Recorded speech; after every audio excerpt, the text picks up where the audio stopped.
asked too many of the tough questions that had gotten General Perisic in trouble. Racak. Following that event, did you and General Laumann travel to Belgrade on the 19th of January to meet the accused and to attempt to arrange investigation of the Racak incident? Yes, we did. Did you have objectives about Ambassador William Walker as well? Yes, we wanted Ambassador Walker to remain in the country. And we wanted Milosevic to reaffirm and maintain the commitments that he'd made to NATO in the 25 October document. The meeting was in Bely Dvor. How long did it last? This meeting in Bely Dvor lasted 7 hours. Milosevic was accompanied by whom on his side? I recall Mr. Milutinovic and Mr. Shinovich. Was one of the topics you raised in this long meeting the possibility of the then ICTY prosecutor, Louise Arbour, being permitted access to investigate the Racak massacre? Yes, this was the first topic that we raised. The accused reaction to it? He employed several different lines of reaction. First, he reminded us that he had never agreed to the jurisdiction of the International Criminal Tribunal inside Yugoslavia. We then said, well, you've promised to cooperate with the ICTY. Then he said there was no massacre. And then he said, well, there were bodies. And then we continued to persist. He said that Ms. Arbour could come as a tourist. First he said she couldn't come. Then she could come as a tourist. But she'd have to be escorted. Then she'd have to be escorted by the Minister of Justice. She couldn't investigate anything. Then she could look at the bodies, but she could only look at them with other people present. As these proposals were made, did you relay them to Justice Arbour for her reaction? Yes, I did. I called her several times in each case, affirming her opinion of the various offers that Mr. Milosevic made. How did your exchanges with the accused on this topic end? Essentially, it came to the point that he was not offering her a satisfactory opportunity to come and do the investigation. And he continued to dance around the issues and failed to comply with what was required. And so I posed it to him in very simple terms. I said, if you don't want her to come, just say so. If you don't want her to come, otherwise, let her come, give her the authority to do the investigations properly. He said, no, he didn't want her to come. Turning to Ambassador Walker, the accused's attitude in relation to him, how was it resolved? Milosevic continued to say that Ambassador Walker had violated his responsibilities as a diplomat by labeling this as a massacre, and that it was the decision of the Serb government that he had to leave. Did you have a discussion or a short exchange at any event with Milutinovic about this during a break? Yes. By this time, as I recall, Milutinovic was no longer the foreign minister of Serbia, but he was the president of Serbia, and Milosevic had moved up to be president of Yugoslavia. But Milutinovic said on the side, he says, now this is going to be, you could get a compromise on this. This is, listen to what President Milosevic is saying. He's saying in essence, it's the will of the government. So he's offering a compromise. He might give in on this. In the event, was there any conclusion to this part? No, there wasn't. There was not a conclusion other than the fact that Milosevic seemed to be determined that Walker must leave. So far as the October agreements commitments were concerned, what was the accused's attitude? Compromising? Uncompromising? What? Milosevic told me, he said, I'm not going to comply with these agreements. I warned you that we would, quote, defend ourselves, and so we're not complying with these agreements. Your reaction to that, what did you tell him? Well, I explained to him that his actions went well beyond any reasonable defense. They were disproportionate. They violated the agreements, and I said that if you persist in this, NATO's going to tell me to start moving aircraft. In other words, implying that he was not living up to his terms of the agreement, and NATO would then invoke the act ord. Did you, in your exchanges with the accused, take a strong line, make reference generally to what he was doing to his country?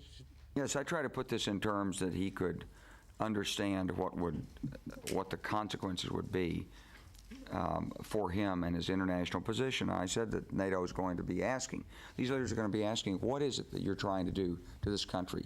You forced professors to sign loyalty oaths. You have crushed democracy. You've taken a vibrant economy. You've wrecked it. They're going to be asking, what kind of a leader are you? What did that lead the accused to say and do? Well, President Milosevic became very angry, and he then he claimed that there were no loyalty oaths, that Serbia was a democracy, and he accused General Naumann and me of threatening him. He said, "You are the war criminals." You try and calm him down? Yes, I wanted to get back to a rational discussion, and so he did calm down, but we never made any more progress. And at one point in this meeting, did you refer back to something that you understood the accused had said to Ambassador Holbrooke? Yes, Holbrooke had told me that Milosevic had said at one point that Kosovo is more important than his neck. And I asked Milosevic to confirm that, and he said, no, that's not correct. I said it was more important than my head, meaning that that was the center of Serbian civilization. And that was the essence of what he was saying, that was the key to his political future. On the earlier occasion there'd been reference to what had happened in 1946. Was there any further reference to that? I believe there was. Oh, no, I'm 3 paragraphs short of the place you've asked me to start a reconsideration. We've been going just an hour. I don't know if that would be a convenient moment. Yes. We'll take the break now. General Walker, we have to warn. It's General Clark, sir. I'm sorry, General Clark. We have to warn all witnesses, as we do, not to speak about their evidence until it's over. Could I do the same with you? We understand that you're giving a lecture tonight on international relations. Of course, that's fine. But formally, I must, of course, tell you not to discuss the case during it. Of course.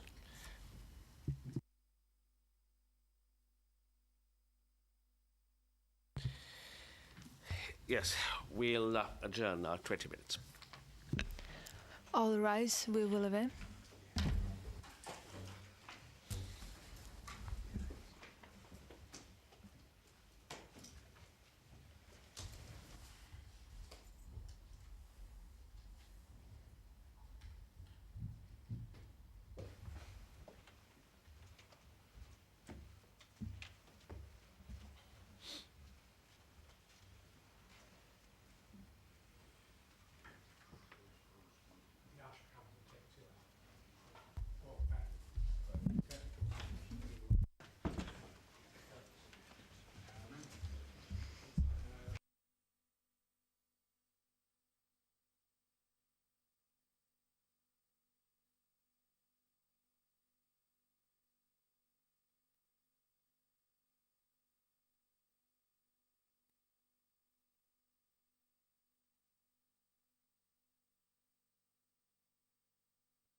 All rise, we will obey.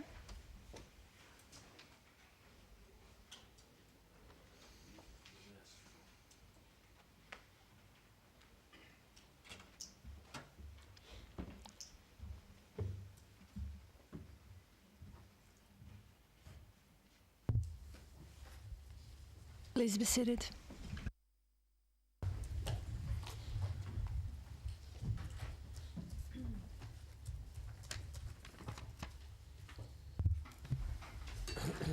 Yes, Mr. Knight.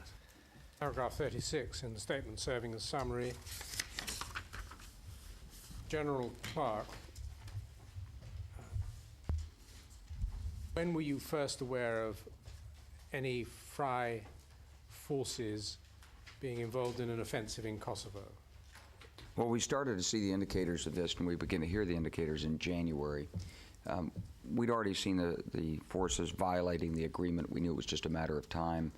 As I said, in late December, we saw the forces moving out. We continued to see more forces deployed. What about And- the Podojevo area, and what did you learn of and when there? Well, these were the first ones moving out in December '98 that I had warned General Oidnich about on my visit down there on or about the 20th of December of '98. And then we continued to see those forces deployed out there. They maneuvered around. And as far as we could determine, what they were doing was they would go around a village, they would stir up trouble, they would look for opportunities to use force, use their guns, heavy guns, and so forth. Again, and from memory, if you can, of course, any elements of any particular armour brigades that you can bring to mind as having featured at this time? We continued to watch the 211th Armored Brigade because it had been pulled out. We'd seen it in there earlier. It came back in to the border and then began to deploy inside Kosovo again. And as to the Pristina Corps, did you notice anything, or were you informed of anything as to its level of arms? Well, we saw it being reinforced. It was the command and control headquarters for the province, and then we saw reinforcements added to it so that it became much more capable. Did you form a judgment as to the degree to which it had been enlarged? It may have been doubled in strength. It had a lot of additional forces with it.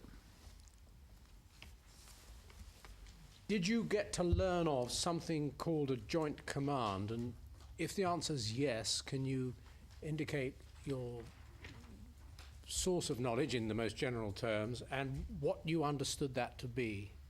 Well, I had two general sources of knowledge. First, I'd received some kind of an indication when I'd first met Shinovich, and the accused had introduced him as being someone who was in charge of this. And then it was clear from other reliable sources that there had actually been a joint, some kind of a joint police and army headquarters established to be able to deal with the region, and that Shinovich had some kind of a role in that, perhaps a role that enabled him to undercut the authority of the General Staff.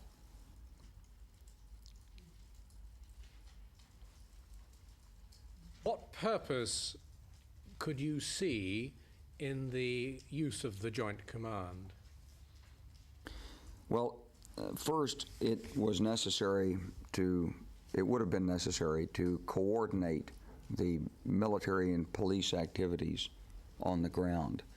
But it served an adjunct purpose as well because it avoided the direct control of the armed forces by the General Staff.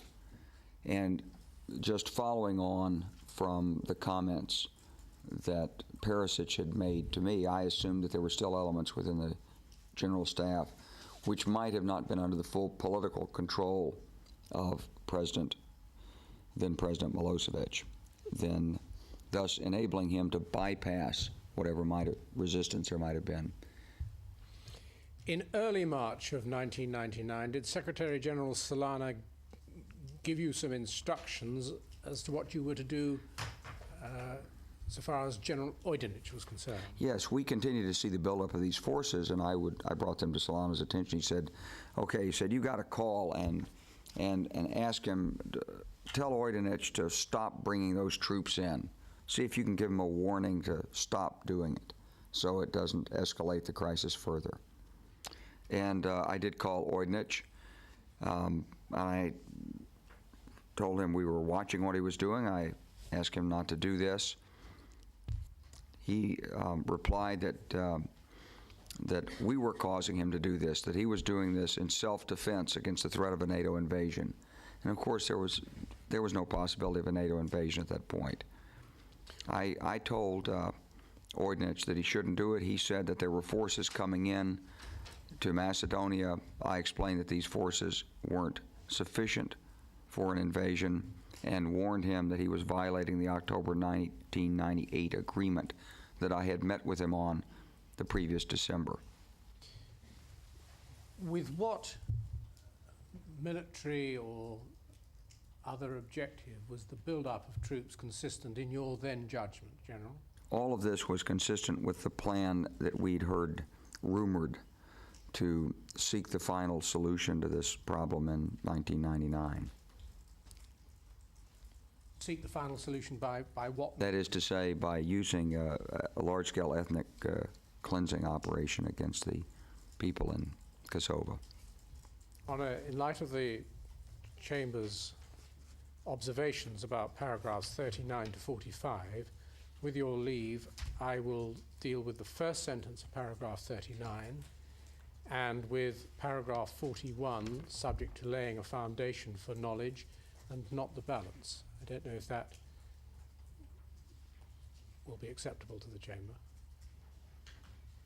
It is simply a question of the extent of cross-examination Yes. which is to be let in by the Secretary. That's the only point which we make. I quite understand that, and we're grateful for the concern that the Chamber's expressed through that question to me. First sentence of paragraph 39 is a simple point. Paragraph 41 is a matter of pattern evidence. I would be interested in pattern connecting between one conflict and another, and I would be seeking first the witness's account of his knowledge for that sort of material.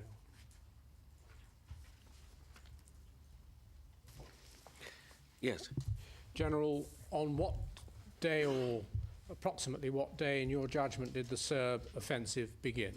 Either Friday the 19th or Saturday the 20th, as NATO could best determine. In the course of your statement, you deal with, it happens at paragraph 41, but don't refer to that, please. You deal with the pattern of events, a typical pattern of events where the VJ and other units came to be involved. Before I ask you for what that pattern was, can you explain what your sources of information were in the most general terms so that we can understand how you could form this judgment? Got this from both the news media and other reliable sources, so it was a combination of information. And what was the pattern of involvement of the VJ, the MUP, and or other units? It seemed consistent with an earlier pattern that we had observed over the decade in conflict in former Yugoslavia, namely that the military surrounds an objective, it blocks it, it prevents reinforcement or exit. The police then go through, they arrest people by name, they have particular information that they search for. The paramilitaries then go in and threaten people and rob them and so forth, and then people are thrown out of their homes afterwards, all under the control of the authorities. The pattern that you've identified, was it something in your judgment as a soldier that could have happened with or without the knowledge of the local VJ or the local MUP? Could not have happened without the coordination of the VJ and the MUP, and based on what I'd seen of the Army, it had to have happened with high-level command and control because this was still a disciplined force.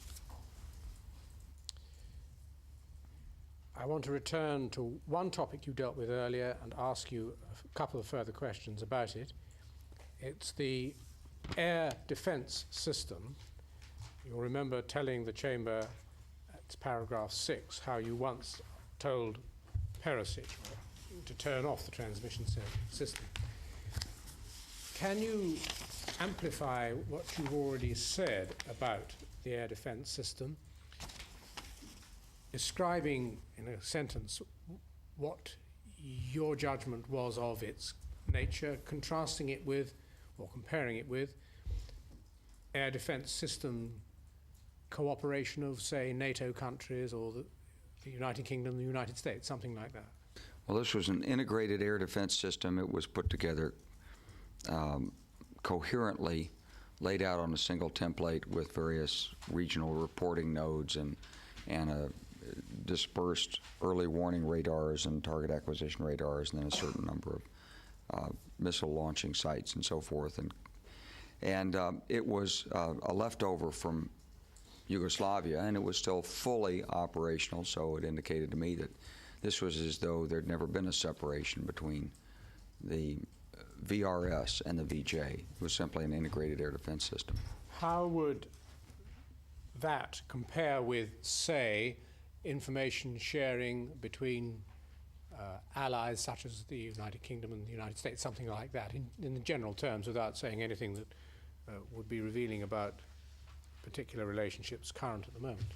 Well, under NATO agreements, countries delegated their air defense to NATO, but it was still under a sovereign agreement. So there was data sharing between nations, but it was data sharing over national systems. So there was an international system on top.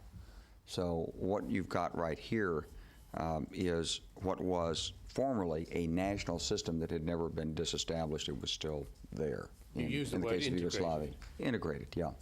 That means all the pieces would fit together. Information would flow back and forth and so forth. As far as we could tell, it was seamless. And the significance of this, what does it reveal about the relationship between the two armies concerned? Well, as we looked at this, our reliable information seemed to suggest that the separation of the two armies was it was political, but it wasn't substantive. In other words, that what had happened is that when these two armies separated, as best we could figure this out, soldiers who had lived in the Republic in Bosnia-Herzegovina were taken out of the VJ, but the officers were shuffled in a general sense. Some officers volunteered to serve there, apparently others didn't. The training was still done, as far as we could determine, inside and by the VJ. Officer assignments were controlled by the VJ, and promotions and pay were subject to the control of Yes. the VJ. I'm more concerned about being specific to the air defense system, its integrated nature. What does that reveal about the connection of the two armies? Well, it meant that there was an integrated control of the system, so that decisions to fire or decisions to turn on radars and so forth were likely to have been made by Yugoslavia, not by the Serbs themselves in Bosnia. I just now deal with the present position so far as exhibits are concerned. If the summary of General Clark's background may become tab 2, for the time being we pass over tab 3, but I just asked the witness this as a fact. You wrote the book, Waging Modern War. Have you become aware since writing it of any corrections communicated either to you or to your publishers? No. No. There's a chart that shows passages that the prosecution have asked the judges to have in mind from that book, and indeed at tab 3, you have, I think, the excerpts from the book, Your Honours. The position is this: we are not going to admit that. Do you want? So I can understand the position. I mean, are you saying that the book that the accused is free to cross-examine on any part of the book? And that is not as I had understood the position. Your Honour, that's not what we are seeking, Well, especially in light of what Your Honour was saying this morning, so that even the extracts, it may be, don't need to be produced. No, certainly not, Very because well. it seems to me there's an unfairness in producing extracts, which in any event are being given in evidence. Yes, certainly. largely. Then on tab 5, I said that there was an interest in the exhibit from a museum. There is a letter which doesn't need to become an exhibit, but can be distributed, alternatively it could become part of tab 5, the map. It comes from the MacArthur Museum of Arkansas Military History, and it explains that the only change made to the map is the addition of a pencil accession number which it identifies. So it may be that this letter could become part of tab 5, particularly if the Chamber is prepared to accept the copied version of the map as tab 5 in order to allow the original to return to the museum. Let's deal with that now.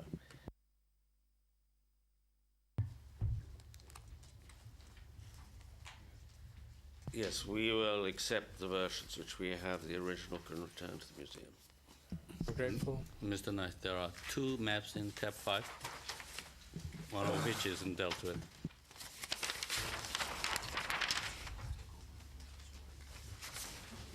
Yes, I think the actual exhibit, if that's what you're referring to, is a map and an overlay.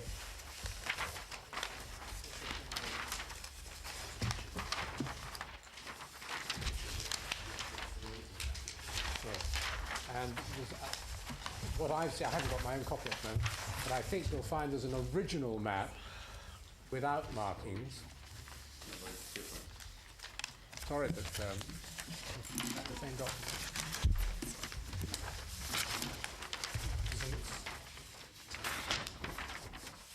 This is just What you have, I think,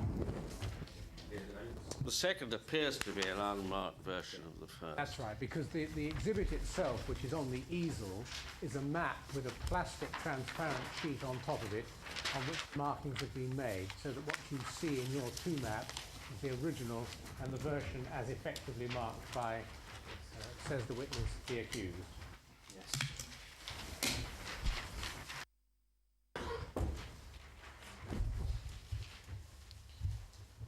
Your Honour, looking at the exhibits, tab 6 has now been produced as well.